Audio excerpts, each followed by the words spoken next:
Kamusta sa lahat? Maligayang pagdating sa aking channel. Nandito ako muli na may magandang video tungkol sa Ken Yaman at Özge Gürelay. Ang lahat ng mga detalye ay nasa aking video. Napakakaunting mag-asawa sa Turkish entertainment world na nakakuha ng puso ng mga tagahanga tulad nina Ken Yaman at Özge Gürelay.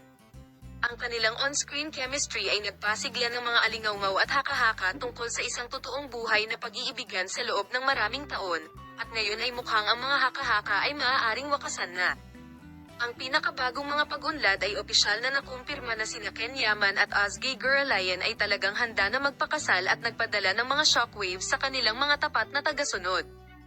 Mula noon, si Yaman ay naging focus ng walang katapusang tsismis tungkol sa kanilang mga relasyon sa labas ng screen, maraming beses na nagpakamatay, at sa kabila ng kanilang pagsisikap na panatilihing pribado ang kanilang mga personal na buhay, masigasig na sinuri ng mga tagahanga ang bawat pakikipag-ugnayan at paglipat sa pagitan ng dalawa, na naghahanap ng mga pahiwatig na kumpirmahin ang kanilang pag-asa para sa isang tunay na buhay na pag-iibigan.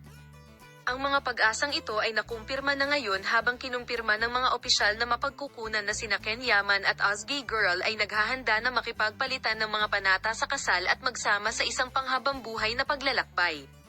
Habang ang mga detalye tungkol sa engagement at mga marka ng kasal ay nananatiling mahigpit na binabantayang mga lihim, ang balita ay nagdulot ng matinding kasabikan sa mga tagahanga na matagal nang nangangarap ng on-screen na mag-asawa na iyangat ang kanilang love story sa susunod na antas.